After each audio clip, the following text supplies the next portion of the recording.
desperate for shelter, food, safety. The race against time to save Houston, city underwater. The 2020 special tonight and tomorrow on ABC. All across the day and night, a day of giving to help those in such desperate need. Leadership. It's more than a slogan. It's at the heart of everything we do at Eyewitness News. It's a commitment to always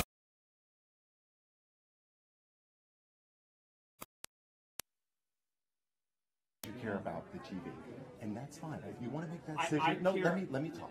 Let me talk. Please. John Whitman is the best person. I will talk to him. You are taking care of the TVs, and that's fine. But you also need to take care of the other reporters. I try and take care of everyone as much as possible. My primary concern. And when I emailed you guys yesterday and said this is what I'm doing, I do not have access to whatever email was going on. I'm strictly on this. What's up? Tom, when I emailed you yesterday, you should have told me not to bring a chair. I told you I was doing this. You guys have not brought a chair.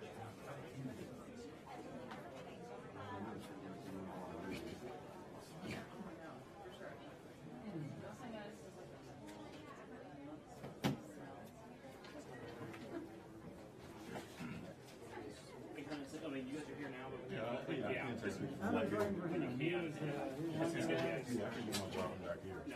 Yeah, you're good until you appreciate it. And we'll be able to give you hopefully 3-5 minutes.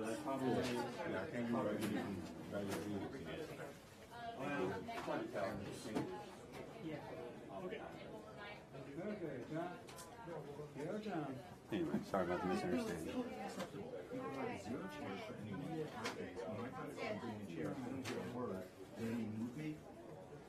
It's bullshit. No. I'm sorry. I mean, probably. You should have told me last night chairs not allowed. Or chairs out of sight line, or whatever the rules were. You want me to put this? You want me to start with that? Tom, is this one yours? I comply with every rule. Sorry, what's going on? We good? Okay. All right, Jennifer. Sure. Here, actually, we're gonna. Do you mind if I go put it in my office for now? Okay, I'm gonna go put it in my office. I'll be right back. You wanna just take a seat? You'll be right here. Okay. And we may push it back just right here. So the governor will be right next to you, and give me 5 minutes. I'll come back and I'll brief you on everything. Okay. Thanks, Mick. Thanks. All right. No, I just that's my view, and there's other courts.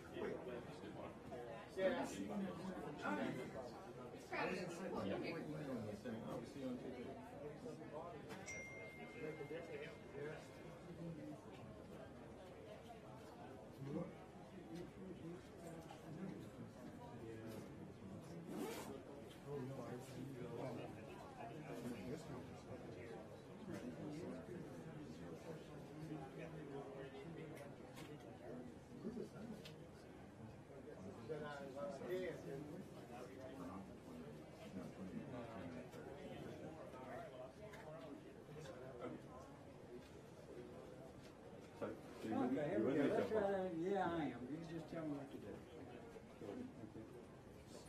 Actually, that's the editor's show. Okay, so the latest sit reps are there, right? Situation reports.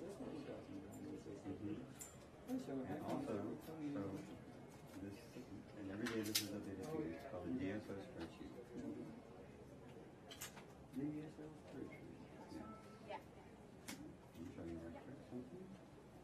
So those are all the counties that have various disaster areas so far. All right. Okay. And then these are going down. There's cities who are reporting damages so far. So there's 30 pages of that stuff. Oh, we love this. This is great. So, 25 students. 25. Okay, man, that's great. I'll tell you what, overall. So obviously it's not complete. This process is just beginning. I understand, but this is but big though. cross-reference to those counties, these cities, and look at the sit reps and see what cities, and that's probably the closest we get. Okay, no, that's great. I'll tell them that. Okay, so go to GPS, go to the right hand side, you go to emergency management, that changes the situation. I'm concerned with the What's that? DSO. Emergency management. Okay, so, okay, so go to GPS, go to emergency management, that changes the situation. Okay, so, okay, so go to emergency management, go to emergency management, that changes the situation. So they go to the situation reports and then go to the DSO spreadsheet. Is that right? And then that'll take you to that. And the sit reps are there too. So the sit reps have reports from various cities. But that's the closest you're going to get. The cities from the sit reps, cities from here, and the counties. Okay. As far as, but there's not going to be like a city by city list. Okay. Other than what you have. Well, that's pretty close. Okay. But that one, Okay.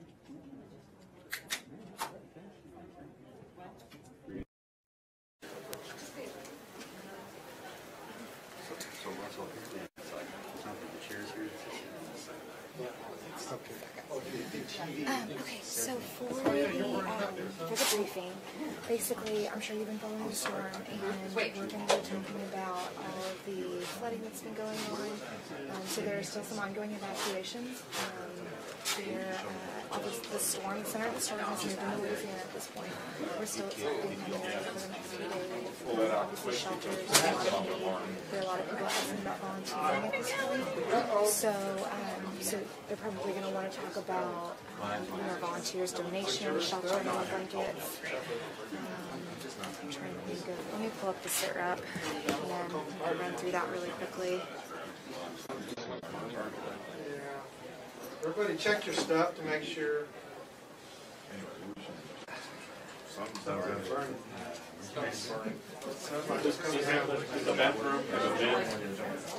Sorry? Yeah. Yeah, I smell definitely something's burning. If something happens, I'll roll. You want me to roll? Okay. Oh, man. There. Something was burning, but yeah, I think we took it outside, so we should be okay now. Okay. So they're going to be talking about the floods in the rivers, especially too. We had record flooding in the Memphis Basin, Brazos Basin, A charger, Guadalupe. a camera battery charger for us. They need to talk about the different counties. So we've been adding counties to the declaration. So Angelina's been added to the governor's declaration. So we have the federal declaration and we have the governor's declaration. So the president's obviously is a little bit smaller. So that was just those initial counties. The governor's is kind of what we're focusing on right now. So we had Angelina, Orange, and a couple others added yesterday. So far, not to my knowledge, have been added to the governor or to the president's. We've got buses operating out of San Antonio, out of Austin. They're going down to Galveston. Galveston, Port Arthur, Beaumont is all experiencing flooding right now. So we've had a number of churches that are acting as shelter locations, so that's another thing to be aware of. School closures, obviously, again, and a lot of this stuff is pretty standard. Schools down in Houston. It's going to be a long time. We've had support from the military department, American Red Cross, Salvation Army, Walmart, Home Depot, Lowe's, Buc-ee's. I don't think of anything they might possibly mention. We've got C-130s providing air support. We have military, so National Guard, Army, Air Force, all of those folks are pitching in.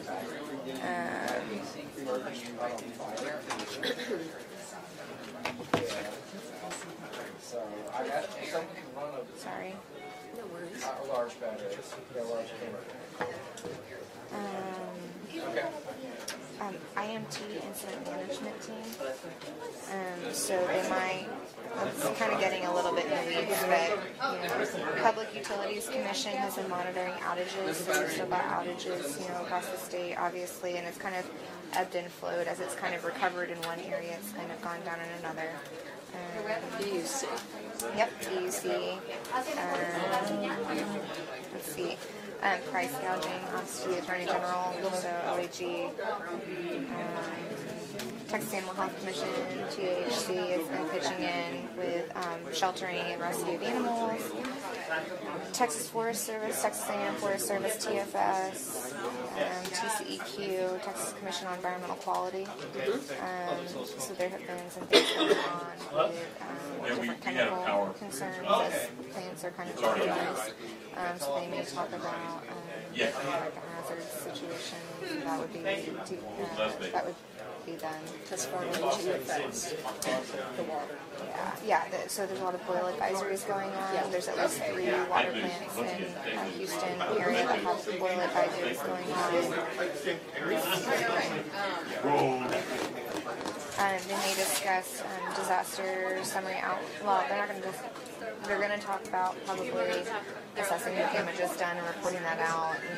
So just basic stuff there. Like, since this is public, they're not going to get too in the weeds, I don't think, over anything. Let's see. We're still operating our level 1 emergency conditions. Texas VOAD. Texas what? VOAD. I don't even know what. I can't think of it means. It's like volunteer organization. Something like that. They'll refer to it as VOAD. Sorry? Out that way. In fact, I was just. So you'll be here. I'll be here. Yeah. I'll be around. Sure. I'll be within the area. That's pretty much everything. Let me see if I can grab one of the governor's folks and see if there's any other topics they can think to mention to you. But need anything else, again, Megan, so just hunt me down if you have any questions, okay? Okay, I'll be glad to. I'm at the governor's. So you guys need ring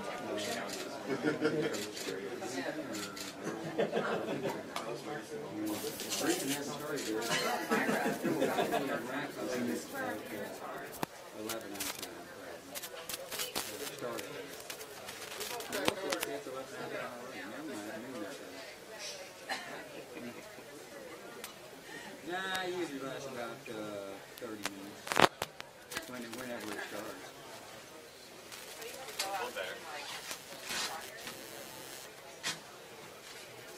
Hey, did the video come back already?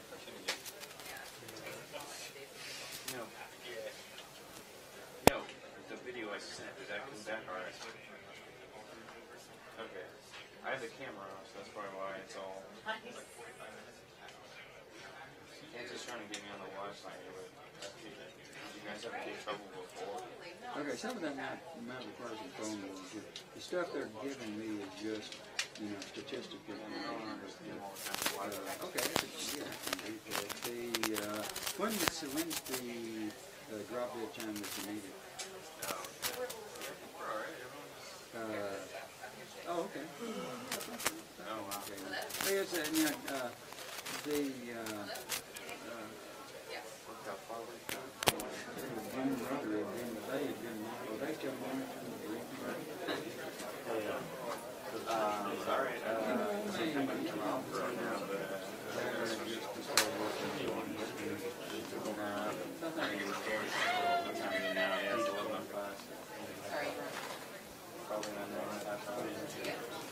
Okay, yeah, somebody put it in. Yeah, you guys got those shots ready. Okay, alright. Yeah, that was 1 minute of shooting. It was very fun.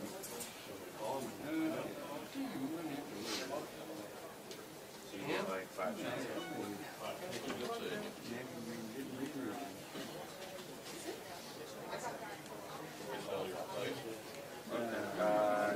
I guess just keep an eye on everything.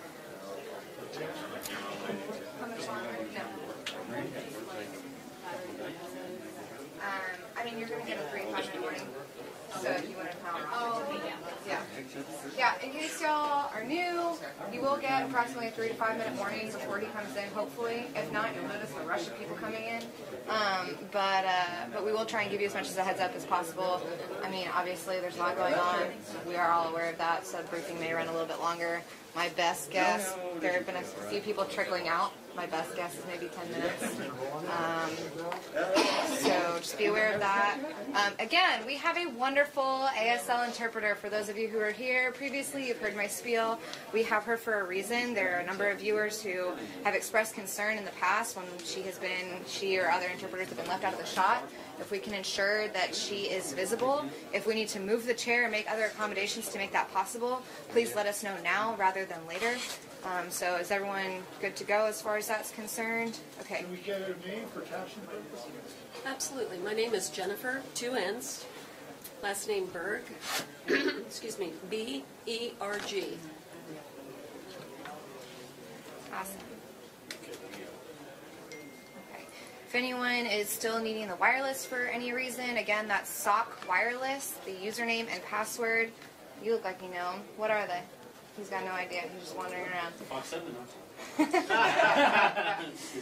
Username and password are both GUEST, G-U-E-S-T. Again, that is the SOC Wireless Network. Again, best ETA is probably 10 minutes is my guess. We've had a few people trickling out. You'll have an update.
You know, many people are on medications.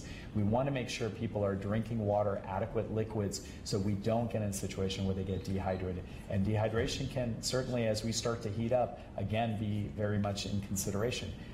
You can start to think of heat exhaustion, heat stroke, and all the symptoms that go along with that. So drink as much fluids as you can and make sure that that fluid is safe and not something that's compromised by the flooded waters. And real quick, what should we look for? Headaches, nausea? Headaches, nausea, vomiting. You can start to really feel weakness. You sometimes can get, paradoxically, you can start with some cool skin, and then it can start to get really hot, or vice versa, hot and go to cool skin. But you really start to get clammy, and over time it really feels like you're about to pass out. And for our elderly people, we especially want to remind them that if they haven't been able to drink a lot of water, don't get up right away. Because if you get up right away, you're going to actually put yourself at risk. So you may actually get dizzy, your blood pools to your legs, and you get dizzy and you fall. And certainly fall precautions then becomes a big issue. A lot of injuries happen in this acute phase and right after the acute phase. We have to remember our community members have now been displaced into other kinds of areas or environments that they're not used to.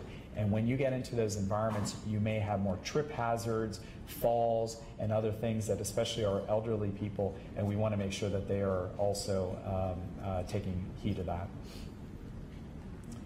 The other thing I would say is that it's really important that we continue to stay connected with our healthcare providers, our doctors, nurses. Many of them have also been affected. Healthcare systems have been affected, or clinics have been closed. You know, your usual primary care doctor that you go to, you might not be able to access right now. We had told and advised our community that, you know, make sure you get adequate supply of medications for refills prior to the event. But it's very possible that you may not have those medications, or you've misplaced them, or you don't know where you've run out of medications. And so we want to really remind folks to start to get back into contacting their healthcare providers as they come online to the clinics, the primary care settings, so you can start to get back to normalcy of your medical care. That includes patients that are on dialysis. A lot of the dialysis centers had to close for some period of time.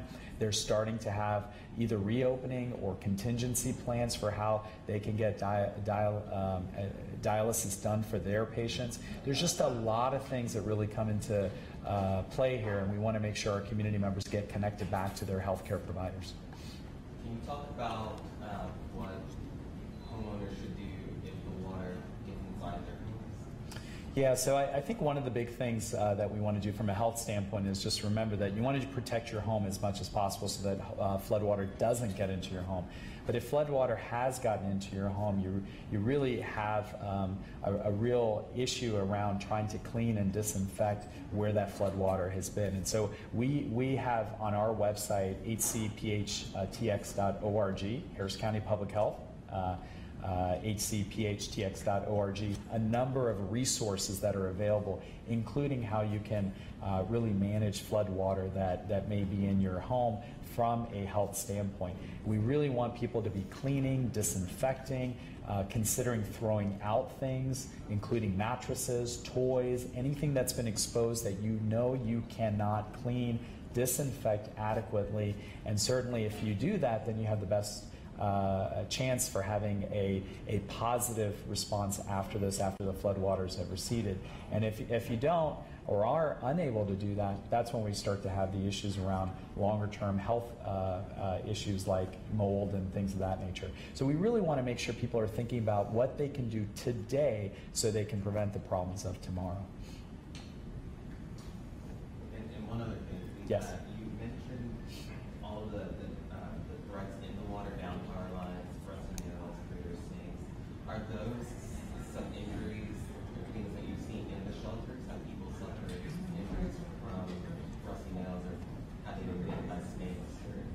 Yeah, certainly. I was actually just speaking with somebody who evacuated yesterday, and he was actually in a had a wrapping around his leg, and I said, what happened? And his wife chimed in and said, well, he actually was trying to get something out of the flood water, and he slipped, and he broke his ankle. So now you have really a situation where you've got an injury that is now going to potentially make it difficult for you to get immediate care for that so that you can actually have the surgery or what have you. So we want to really remind people prevention, prevention, prevention. Do the kinds of things today that will not put you at risk, put your family at risk, your kids at risk for potential problems for tomorrow. And so really a lot of the injuries are really what we're worried about when you talk about going into flooded waters, but also there can be contaminants in that water, and we don't want those contaminants to be really something that you somehow drink or your kids drink or your pets drink or get exposed to, and now you have the challenges of having some infectious disease that may be at risk for what you were exposed to. So a lot of reasons, again, stay away from flooded water. Now we know that there may be some flooded water that you have to make a decision. I've got half a foot of water, I got to get through this. That's fine, but do what you can to quickly wash yourself or disinfect or make sure that exposed area is cleaned up as best you can. You just don't want to have that risk for any extended length of time. Great. Thank you so much. And if we have other additional questions, we can certainly take those. Appreciate your time.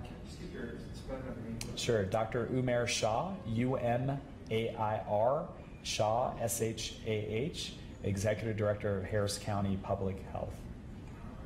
Thank you. Thank you.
Oh,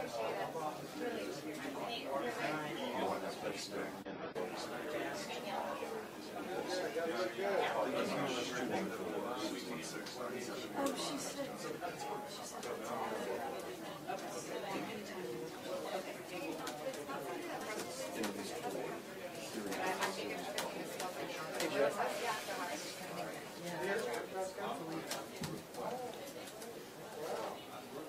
Oh, I'm not outside, I'm inside though.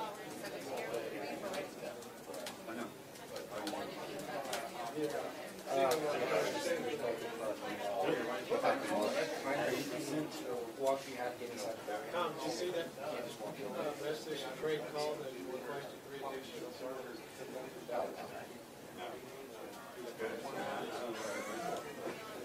Want to respond to him that I'll talk to you and that it's okay, he just wanted to say FYI.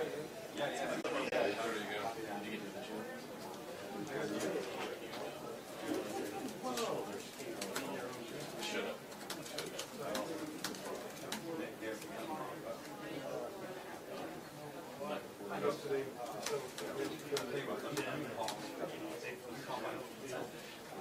Let me call him and I'll walk. Okay. He's going to have to track it down. That's fine. I'm not going to switch to it. Okay, that's great. Yeah, And then you pulled up, and then you scared me, and I was like, damn it, that was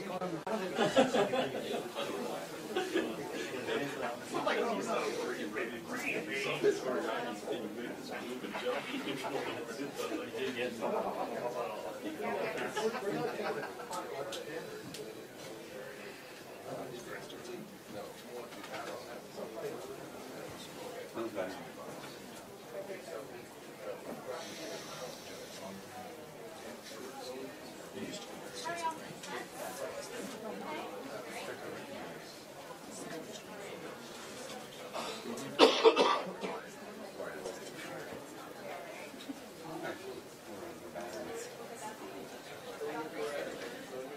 Oh, really? You guys get a battery ready? Huh? You guys get a battery? Trying to gas this one. No, no, we're okay. It wasn't us. Oh, was you? Yeah, it was Oh, okay. You get some replacement? That's coming. Oh, yes. Yeah, that's no problem. We're waiting on the sign. I've never seen one. There's no question in my mind. And remember, everybody, when you guys leave, we need to escort you out, okay? So, you should line up some people. We're lining up some more people.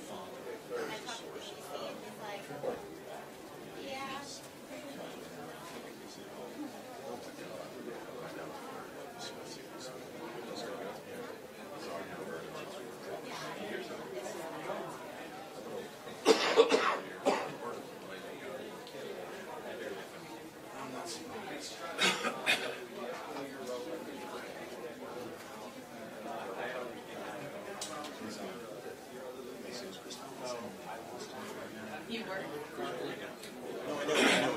He's still there.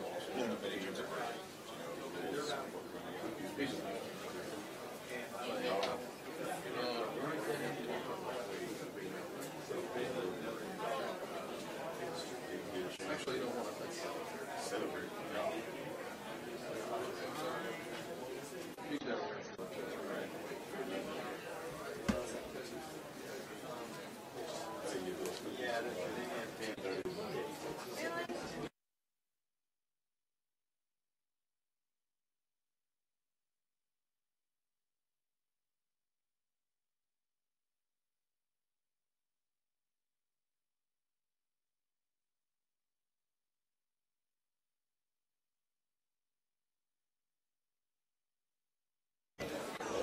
That's fair.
So far, so good. It's pretty tough, but it's a really great deal.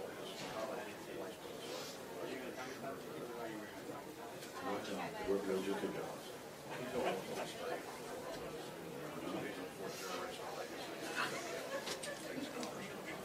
Yeah.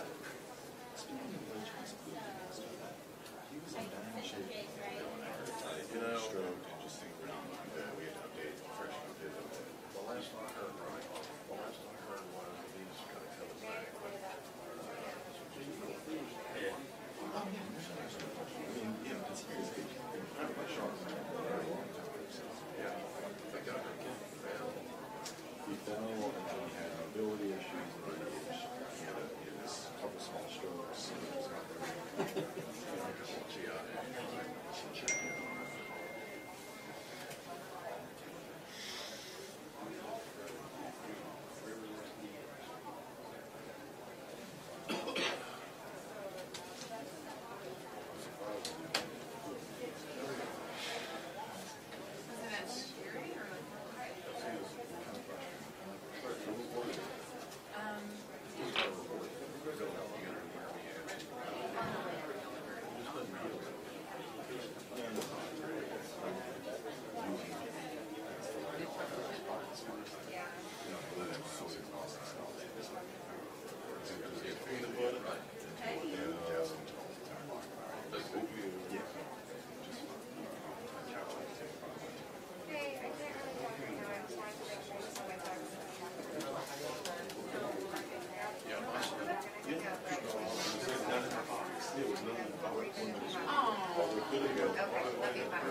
My hair like 3 to 5 years old. He's finishing up so I don't live in some.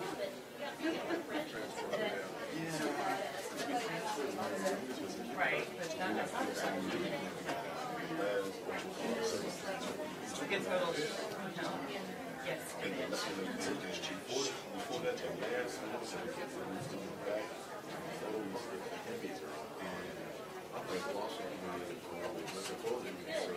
That's what I heard. Yeah.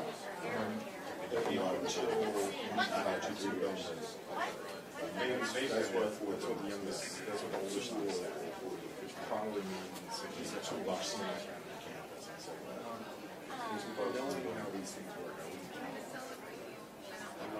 Yeah. It was a parent thing. You didn't get up. This is shit. I was like,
Okay, as a heads up, we're going to need to be able to close that door.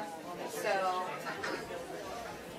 if you want to go ahead and close it and then readjust afterwards, that's fine. So that you can still use that space, but that door will be able to be shut. Thank you. That's perfect. Thanks. No problem.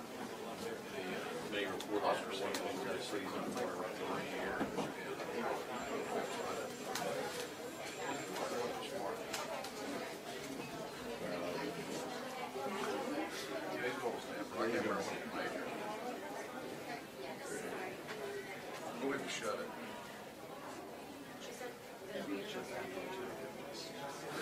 They self-contained. Right. The other around here. Well, it's like once it starts.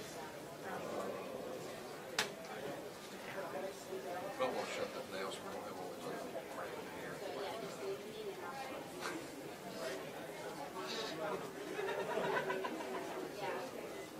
People getting on these boats with wheelchairs, but this may be the reason why they waited for this couple to evacuate. Maybe why they waited to evacuate them, because they wanted to make sure that everyone was out first who didn't have the equipment and the wheelchair that this woman had.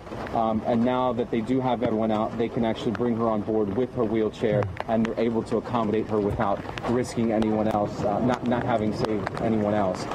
So it's just slow and steady at this point, slow and steady, and these firefighters. And Jesse, you said that this isn't the first time that they rescued someone with a wheelchair out of this neighborhood. Is that right? Absolutely right. We put a young man in a wheelchair in this boat this morning. Okay. And tell me how difficult it is having a wheelchair in one of these boats. Is that kind of tricky? You have to go. Did you have to walk the boat like we're doing right now? Yes, absolutely. We had to walk the boat to the porch, and we had to hold it as the firefighters picked the wheelchair up and get it properly in here. Yeah. To where we could ride up front. Yeah, and we are just amazed in how much care it takes and how much care you guys have been taking in evacuating these people and rescuing these people, especially the ones that are disabled and need a wheelchair. Absolutely. It's touching. It's touching to see all these people with nothing. They go from one thing one day to nothing the next, and it's the same way back home with us. And And we've been helping for 4 days. We've been in the water. We've been soaking wet for 4 days trying to help people get out. It's devastating. They lose everything. Yeah, just incredible. And you see just how slowly they're going. I think I hear a cat somewhere. Well, we know they brought along a dog, Foti. Maybe they also have a cat. Yeah. I tell you what, Foti. They those, do have a dog. Yeah, I know. I saw the dog come out. Coming from this house over here. Foti, but I was going to say, these guys are the real superheroes. They are the real deal. As he talks to you about spending the last 4 days, you know, up to his neck in water and making sure everybody gets out safely, we just have to take our hats off to all of the first responders, because they are going so far above and beyond to make sure that the rest of us are safe. And I guess there were some real lessons learned from storms like Rita, because people now know in the Beaumont-Port Arthur area, get out early rather than late. Here we are just hours after the storm hit there, and people are already saying, I need to leave, as opposed to, I'm going to stay at my house until it's impossible to get to them. Yeah, absolutely. And, you know, the Port Arthur area, that was hit also very hard by Hurricane Rita, as was the Sabine Pass area, which is not too far from there. That community was completely leveled, I remember, just going back there, and there was nothing left. Yeah, come on and come in, Jesse. I know the water is getting a little higher for him, so we're going to try and get him back on board. All right, you good? Absolutely. All right. So we're going to start up and try and go back to dry land, and hopefully this woman, they're just going really slowly with her. And I'm sure those firefighters, if they need to swim along this boat to get her to safety, they will certainly do that. They will do that. But you see, that was a cat. That was a cat. It was. See, guys, it was a cat. I'm not hearing things. I'm not going crazy. There was a cat in a tree, and the firefighters just rescued the cat in the tree. I told you guys it was a cat in a tree. You see, they're rescuing this elderly woman in a wheelchair, and they stopped to get the cat. I'm telling you, these people in Beaumont are amazing. They're not going to leave anyone back. Thank you, Chris. And Foti, we really want to thank you for showing us this really from start to finish, because we haven't had the opportunity in the past to see how they deal with many people who have extra challenges, not just trying to get out quickly, but everything that has to go with it. Thank you so much, Phone. All right, we are not going to Courtney, I guess. We're going to go to, HISD Superintendent Richard Carranza on the phone now. And can you hear me, Richard?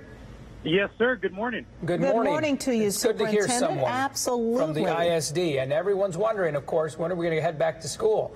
So is there an answer yet? Well, we tentatively announced that next Tuesday will be the first day of school. However, that's all dependent on weather circumstances and infrastructure circumstances. So we're actively working right now to assess, as the waters start receding, assess all of our school sites for their preparedness for receiving students. We're in contact with our employees, and we're also looking at how the greater infrastructure in Houston is looking in terms of being able to transport and get to school. Right. Yeah, because you guys have a lot of moving parts there that you've got to put in place. We've all been obviously very concerned about students being able to go back. We've delayed it at least a week, as you say, even if you're lucky enough to start on Tuesday. What about teachers? What about, staffers at so many of these schools? Have you been hearing from them pretty regularly about their own conditions? Well, as regularly as we can. We're actually in the process. We have 31,000 employees in the school district. So we're in the process right now of assessing and reaching out to all of our employees to determine what their status is. We do know already that we've had a number of our colleagues that have lost everything. They've lost their homes. They've lost their possessions. So we're trying to get a handle on who's going to be prepared to come back next Tuesday. But in complete transparency, every day looks a little more like we're probably going to have to we're going to have to delay even further the start of school. The infrastructure right now and the transportation is just not safe. So a lot's going to depend on what happens in the greater Houston community in terms of the infrastructure. Yeah, there's so much to consider here. Oh, just an overwhelming responsibility. But we know you're up to the task, and we know that it can be done. So it will be done smoothly, we hope. But what about the infrastructure of your schools? How many schools have been damaged? Elementary, middle, high school? Okay, so we have almost 300 facilities. Okay. In our portfolio. to this point, we've been able to do an assessment of approximately 45 of our school sites. Wow. And that's because many of our school sites are inaccessible due to the flooding on the surrounding streets and in the surrounding neighborhoods. Wow. So as the water level recedes, we're gonna be doing many more of those assessments. We have crews out literally 24 hours a day trying to get into our schools. What I can tell you is of the 45 or so schools we've looked at, we've had some schools that have had power issues. The power has gone out. And obviously we're trying to determine whether that's a function of the greater neighborhood is out or is there something specific to the school. We have some schools that have suffered roof damage. We have some schools that have had some level of water intrusion. And I use the term water intrusion because flooding would connote that the entire building is underwater. Yeah. That's not the case. We've had some hallways, we've had some classrooms, some offices, but they've been damaged. So as soon as that's part of the algorithm in determining when we can come back is what does the entire portfolio look like, which campuses are ready to accept students, or can we make ready to accept students? And if there's campuses that just are too far damaged that it's not going to be safe, we're already working on what would be some alternative placements that we could move students and staff to until we could get those campuses up and running. Yeah. So it's a lot of moving parts. Well, I know that you're having to be very, very creative as you deal with your massive district and students, parents, teachers, staff, all that sort of thing. Any possibility, in addition to perhaps combining campuses and things, that you might try other things like even teaching online or the like so that you're not too far behind for the school year? Well, absolutely. I mean, I think everything is a possibility. But you know, I had a really concerned resident that communicated with us and said, "Look, just take some storefronts, take some vacant buildings. You guys can hold classes in there." Well, it's not. Sometimes it seems like it's a pretty straightforward issue, but it's not so straightforward. You have to have facilities that are handicap compliant, ADA compliant. You have to, by federal law, have campuses that have somewhere you can prepare and serve food. You have to have certain kinds of recreation. In other words, kids have to be able to go out. So there's a lot of things that go into having school that sometimes would seem, well, it's just a no-brainer. You just find a building, you can have school. It's not quite that easy. Yeah. No, we can certainly understand that. And especially now when you have 50,000, who knows how many, you know, we're talking about tens of thousands of people who are displaced. So what happens to those students who are, you know, at NRG or at the GRB or at 200 other shelters throughout the county region? So we're working very closely with emergency management. What we're going to do is we're going to have probably 72 hours before we are going to come back to school. We will have a school district presence at every one of the shelters, the large shelters, where we'll be identifying our students, where they go to school, and then making arrangements based on what we know by then of which schools are actually up and running.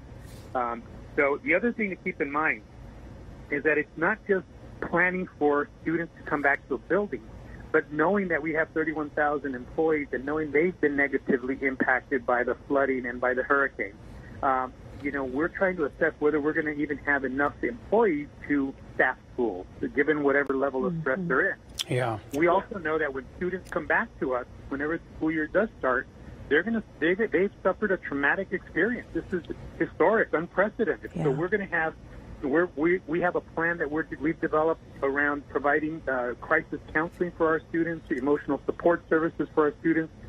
But beyond that, knowing that our staff has had the same trauma, we're part of a national organization called the Council of the Great City Schools. It's the 60 largest urban school districts in America. We've reached out to our colleagues, school districts across the country, and they are identifying crisis counselors that they will mobilize and have come to Houston should the need arise to support the people that are supporting our kids. So we're trying to build a multi-tiered level of support so that we can not only start the school year, but start it in a healthy way. Boy, there are so many, as we say, moving parts here, and we're looking, while we talk to you, Superintendent, we are looking at one of the shelters here. I believe this is NRG, where we are told upwards of 10,000 people may be coming. But Mr. Superintendent, just a couple of real quick questions for you.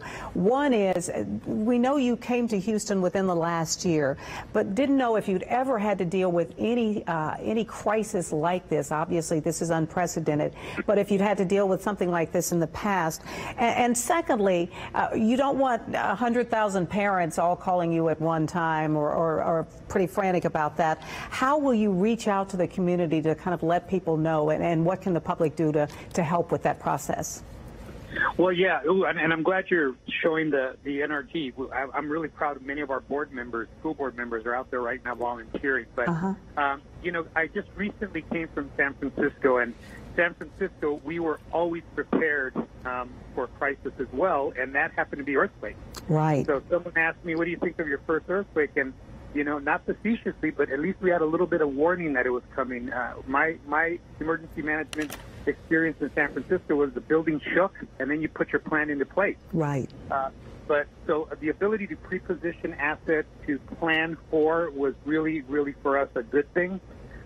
So I think you're only as good as your emergency plan, and I can't say enough about our folks in HIC and my colleague superintendents in the greater Houston area. I think everybody's been really well coordinated, and the communication has been phenomenal. As we go forward, I think then what we want to make sure is that, you know, there are three things that we're looking at. The greater Houston infrastructure that will allow us to transport kids and allow parents and students to get to school safely. We're going to look at, again, our facilities. Where can we have school, and are those safe facilities? And then three, do we have our staff ready to come back, and will we have the staff to be able to actually staff our facilities? Those will be the three things that will determine when our school year will start. Okay. Mr. Richard Carranza, that's... one more thing, though. Oh, yes, go ahead. No, you go ahead. You go ahead. Yeah. So the question was asked, how are we communicating? So we have our website. Our Houston ISD website has up-to-the-minute information. We are also tweeting from the district. We have a presence on Facebook. We are making phone calls to parents. So we know that many of our parents have given us their cell numbers, so we know that those messages are getting to our parents, and we're doing a call-outs as well.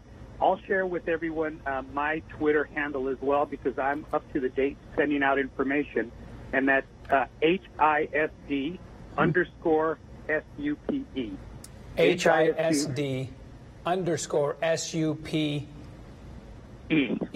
Oh, you're the soup, of course. Okay, the soup. Sure, HISD right. soup. We like that. We were trying to figure out what that spells, but you are the soup.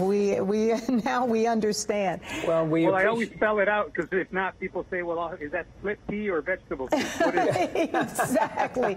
Excellent point. That is a great point, in fact. And by the way, one last question, and you can make this quick because it is a quick answer. I know that HISD is one of the largest districts in the entire country. How many students do you serve?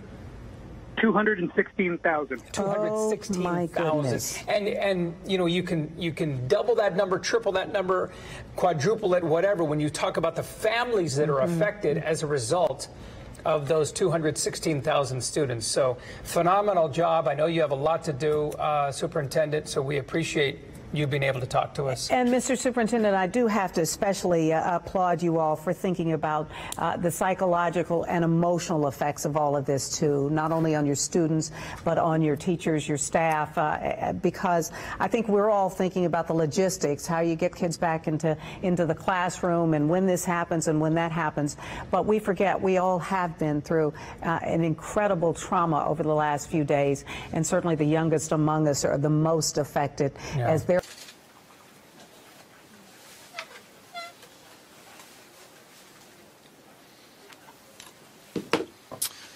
well, good afternoon. There is a lot to report, some new information. First, as a recap about yesterday, and that is, as you know, the President of the United States was here in the state of Texas, first in Corpus Christi, to talk to local officials about challenges they were facing because of damages incurred in their various counties, especially the very hard-hit Aransas County, Port Aransas, Rockport area, and the desperate needs they have to get power restored, as well as to begin the rebuilding process. And then the president was here at this operations center and got to see what we do. His commitment was firm, strong, and unequivocal, that he was going to do everything he could to ensure that Texas will be restored as swiftly and as effectively as possible.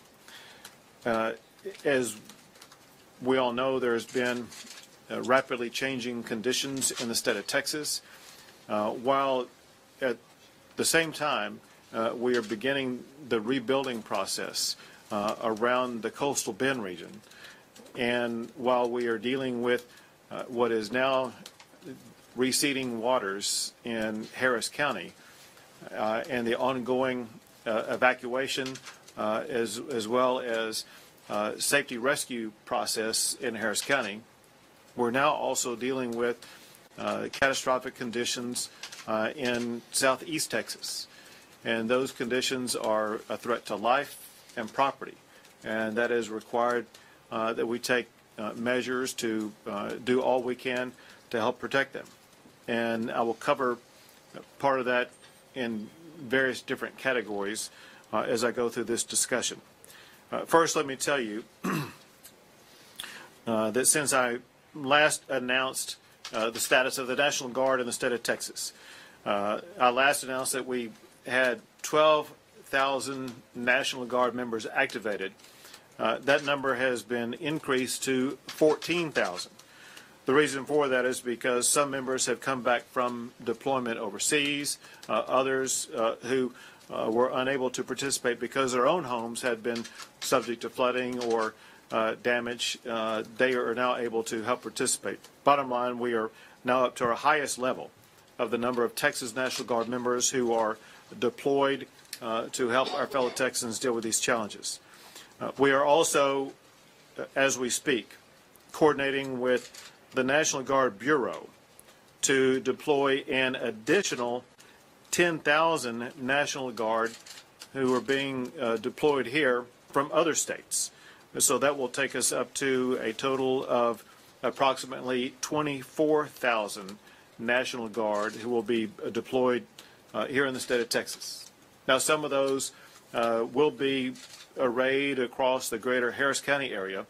We are immediately deploying far more to southeast Texas to deal with the emergency conditions that people are facing in southeast Texas, and we will continue to deploy more west of the Harris County area all the way through Victoria to the coastal Bend region. We are also getting immediately 200 boats and 200 vehicles from the Department of Defense to be assigned where needed. As you might imagine, the most urgent location for that is in the greater Beaumont, southeast Texas area, as well as ongoing needs in the greater Harris County area.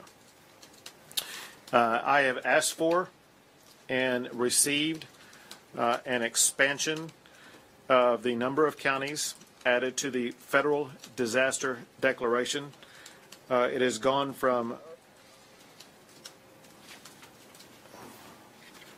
that's the increase, is now the total is 33 counties are part of the federal disaster declaration.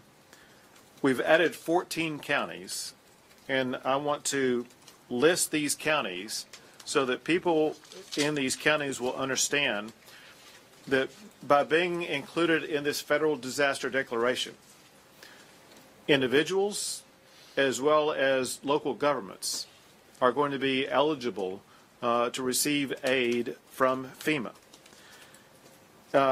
First, I'm going to list 11 counties that are have what I call a complete federal disaster declaration, which includes both individual assistance as well as public assistance.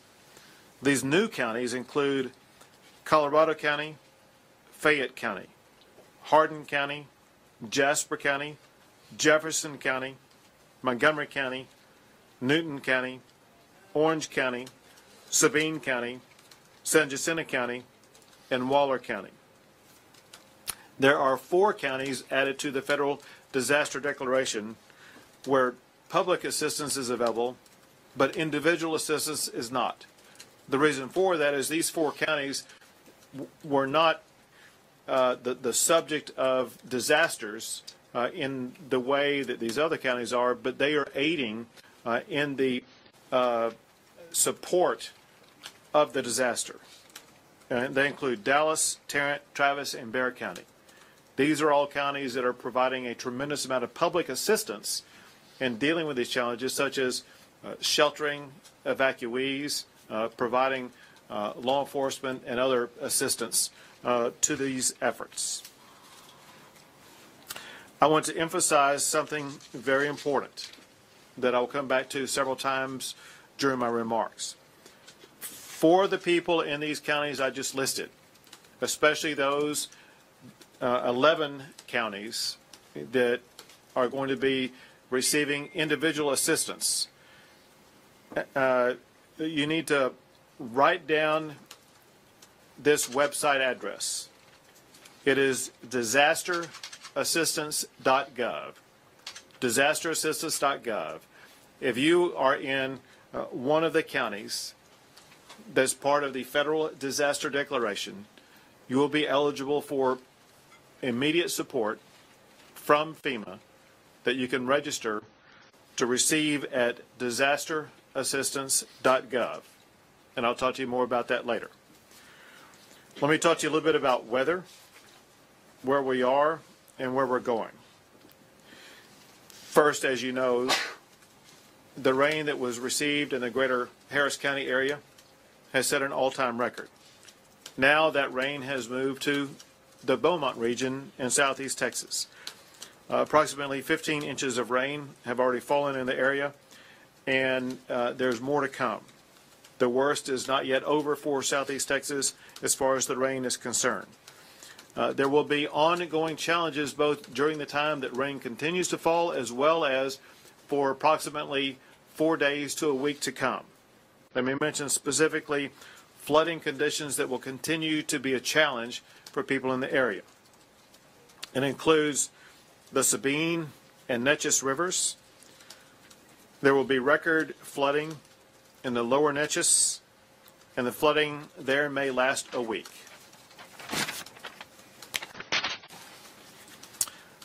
Major flooding will continue for a few days in the Beaumont region, in the lower Brazos River region, where there could be extensive flooding for about a week, if not longer. In the lower Colorado region, there should be flooding for the rest of the week. Over in Victoria and Cuero, there should be ongoing flooding for a few days.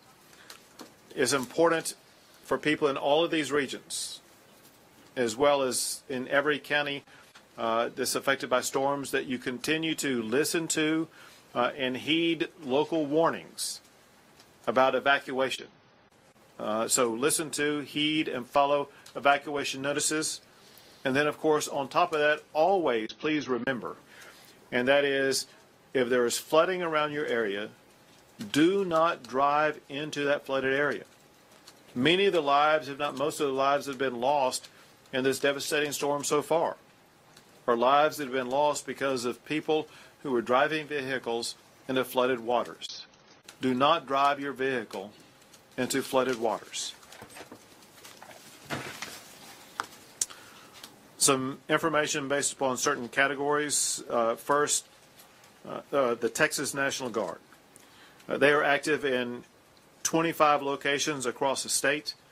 As I mentioned, we now have 14,000 state National Guard deployed, with more than 600 vehicles, 500 boats, and 100 helicopters. They have been doing, most recently, air rescue missions in the Beaumont region.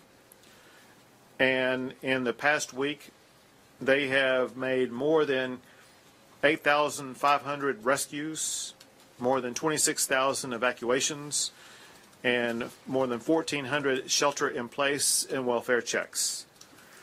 They will continue in the most immediate time period, search and rescue operations and aiding shelter operations across the state. Some information about the PUC and access to power. There is an urgent need to get power restored in the coastal Bend region, in particular in Aransas County, Port Aransas, Aransas Pass, locations like that. The power provider there is AEP, and the update for AEP is there are still 107,000 outages. That is an improvement since the last time I reported, which I think was around the 138,000 level. But the good news is there are many new power crews that are now working in the region to reduce the power outages. Since the last time I reported, there are 2 other power companies with reports. Our numbers show that CenterPoint has a little bit more than 90,000 power outages, and that would be primarily in the greater Harris County region. And also Entergy has more than 81,000 power outages. And they are all working as swiftly as possible to restore power. For the Texas TCEQ, I want you to know that they've been working with the EPA on a daily basis to address environmental-based issues. They've deployed rapid needs teams to assess needs that have arisen in certain areas, including water and wastewater assessment teams, especially focused in that regard on the Corpus Christi, Ingleside, and Rockport areas. A report from the Texas Parks and Wildlife. They have 5,000 evacuees at state parks in the state of Texas. Most of those are in shelters, cabins, or mobile homes. A report from the Department of Public Safety. There are more than 2,000 Department of Public Safety who are deployed to targeted regions, and they will continue those deployments to ensure the safety and security is maintained in those regions. From the Texas Forest Service, they continue assisting local fire departments in all of the affected regions. From the Department of Health, they have deployed multiple healthcare teams. To give you an example of what they are doing, they have set up 2 emergency room departments at the George R. Brown Center in Houston, as well as they are setting up a medical shelter at the new evacuee center opened up in Harris County at NRG. New information about transportation, and that is there are transportation buses that are available that will be transporting evacuees from the Southeast Texas region and taking those evacuees to locations around the state.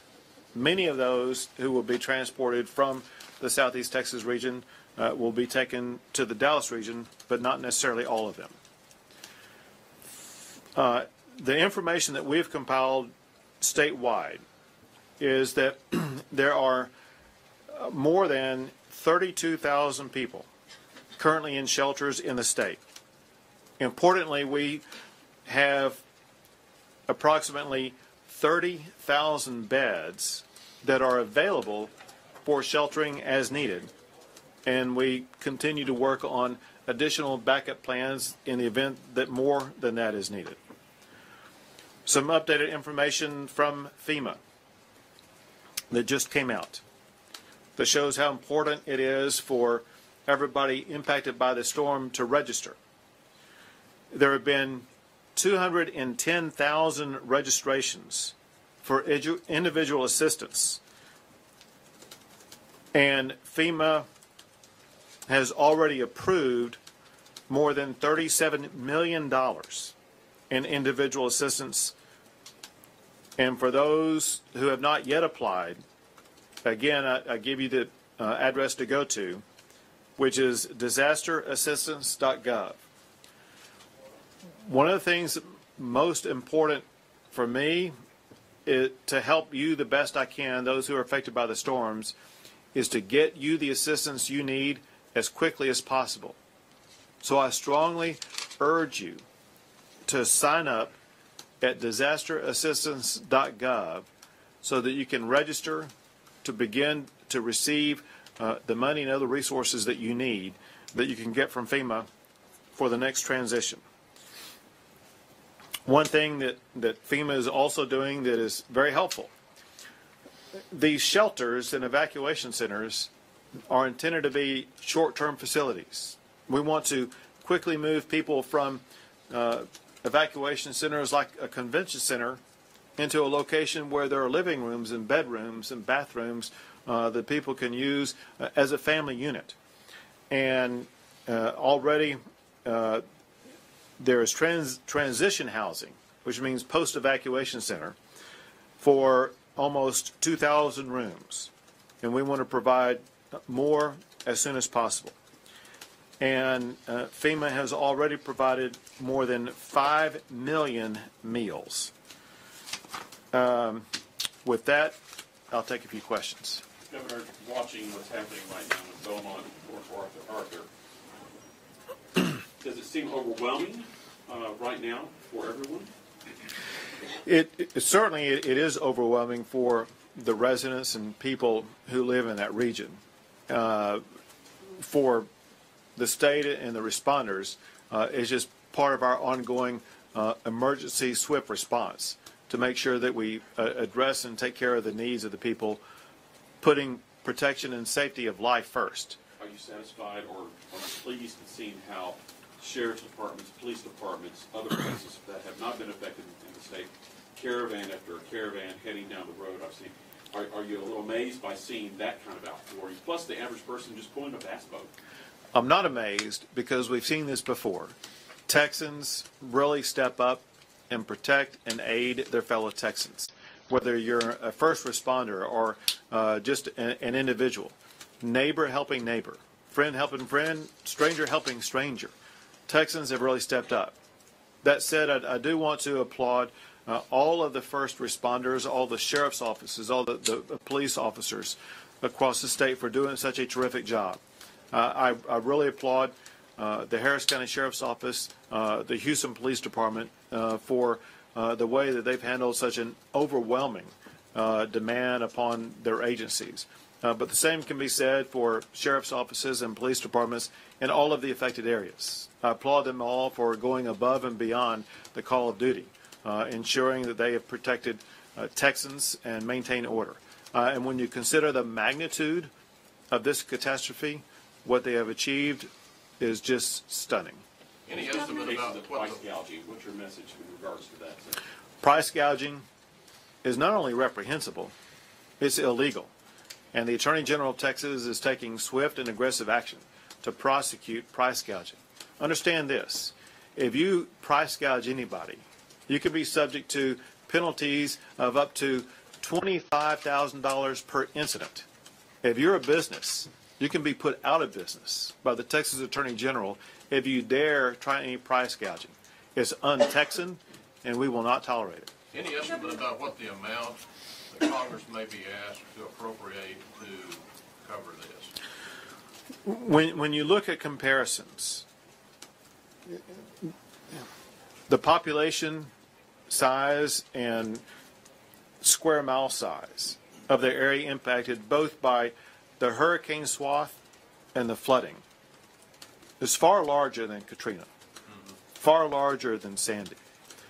And if I recall correctly, and I will not have a precise number here, but my recollection is that the Katrina funding was well over $100 billion. I want to say it was over $125 billion.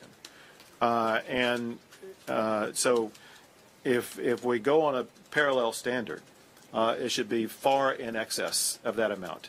I want you to know that I have been working with Senator Cornyn, who's on Senate Finance, who's providing me the categories of funding that were provided for FEMA. and we are working to use those categories as a general outline of what will be provided. Is this the largest deployment of federal and state Guard troops in state history, to your knowledge? I am unaware of there ever being another incident in the history of the state of Texas where there's been this much deployment. As you know, I've deployed 100% of Texas National Guard, and then on top of that, we are bringing in well over 10,000 from outside. And understand this, the amount of National Guard that we have in the state of Texas now will only grow because we're operating in stages here. We are in the emergency response stage right now. As we go through the process, as the water recedes, it is essential that we have as many people as possible to continue to go door to door for the rescue and recovery mission and the restoration of order mission. And National Guard is experienced at doing this, and so I would anticipate, but can't say for certainty right now, but I would anticipate that the number of National Guard deployed in the state of Texas will increase from here. For weeks, months? I would say for months. Governor, there's some problems with fuel. You've gotten a lot of questions. Let's spread it around. What about fuel? Is it too soon for fuel rationing? What we are working both with the EPA as well as energy companies as well as other authorities to ensure that we're going to get fuel out as fast as possible. We have a priority right now. Fuel priority must be for first responders so that we can keep people safe and protected and rescued. And once we finish with the first responder needs, then we can get into other issues. But having talked to leaders of energy companies, they are working as swiftly as possible to ensure that fuel operations will be restored quickly. Governor, House Bill 1774 is set to take effect September 1st, and some have expressed concerns that that might affect the amount of the way that people can get reimbursed for claims for their insurance for home damage. There's been a petition to change the effective date of that bill. Can you talk about what your concerns are? You need to understand that any claims along those lines are absolutely bogus. And I'm going to read you, to make sure you have it, the statement issued by the Texas Department of Insurance. The Texas Department of Insurance is reassuring Texas policyholders that storm claims will be paid and that the agency will aggressively enforce state laws and policy provisions to protect victims of Hurricane Harvey and the widespread flooding that followed. The claims filing process and deadlines aren't changing September 1st. House Bill 1774 does not change how property owners file a claim, doesn't change deadlines to file claims, or how insurers process claims. It also does not apply to claims with the Texas Windstorm Insurance Association or the National Flood Insurance Program. Property owners with covered damages maintain the same rights to an insurance claim whether they file their claim before or after September the 1st. The Texas Department of Insurance is sending staff to affected areas this week to help victims file claims and has extended hours for its consumer helpline. The Texas Department of Insurance helpline is 1-800-252-3439, and it's open from 8 a.m. to 8 p.m. Monday through Friday, as well as 8 a.m. to 5 p.m. on Saturday and Sunday. Here's the reality of what is driving all of this. The implementation of this bill does not affect the ability of any policyholder from being able to file a claim or have that claim paid. What it does do is it empowers policyholders to keep more money in their pockets as opposed to paying money to lawyers who may handle their claim.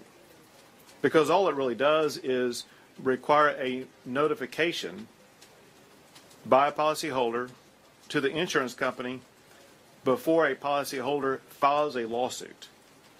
And what that does is that spurs the insurance company to get that claim paid faster.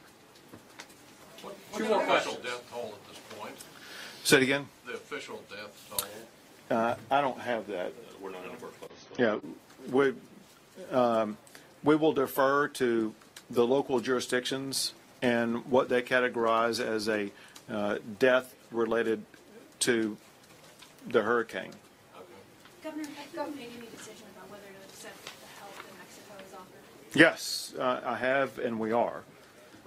And we have, I don't have it with me here, we have a list of aid and assistance that they have offered to provide that we are accepting.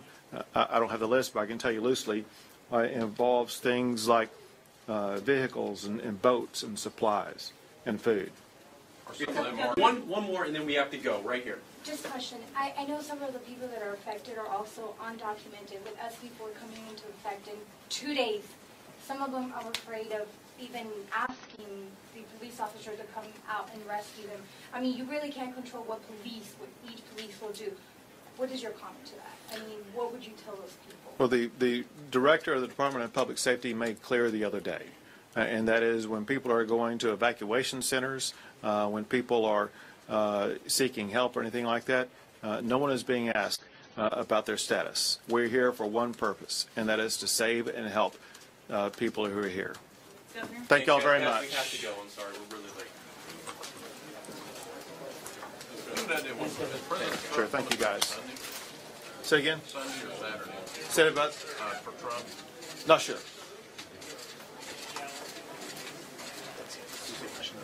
Thank you for being here. What was your question? I was wondering about evacuation. Sandy was.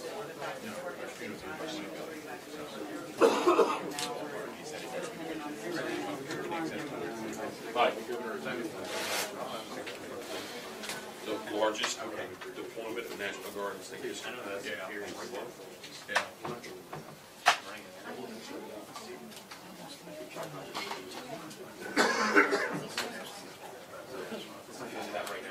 That's essentially what the governor has said. So feel free to address that. And what about the civilians, the dependence on civilians to have boats that are rescuing people? I mean, does that show that there were any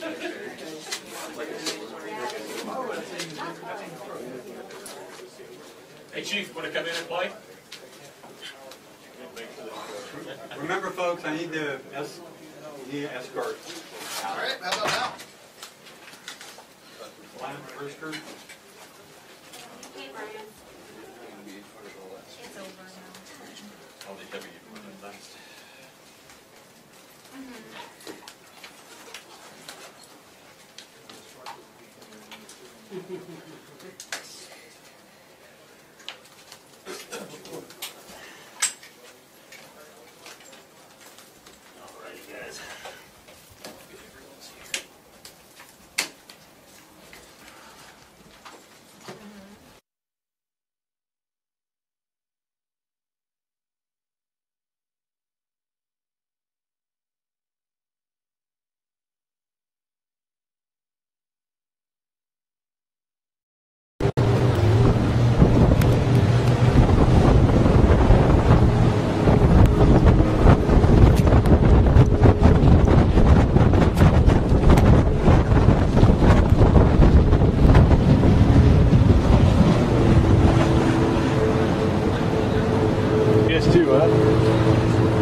JP, I can tell you the most common thing happening right there is a lot of rescues happening right now.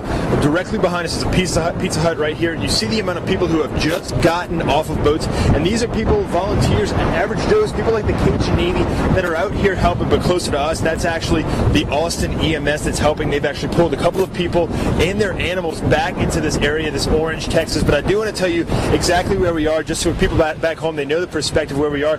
This right here, this large black wall, that's I-10. I-10, obviously, that Louisiana-Texas border is closed at the last exit in Louisiana. They're only letting people with the boats come back in here. But again, you can see the weather conditions are still picking up here. Still a lot of water moving. A lot of people driving in this with their trucks, with their boats. People are still being rescued at this point in time, and that's what we've seen a lot of. Now, I can tell you there are a lot of boats out here right now. We just saw quite a few pull over, and you see more standing over here in this area.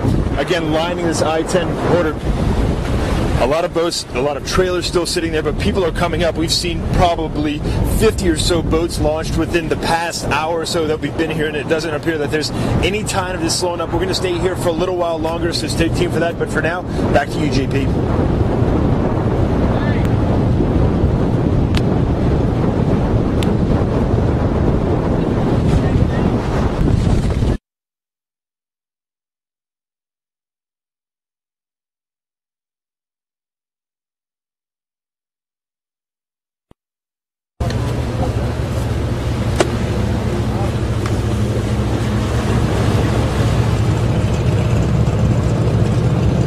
Where you going, B?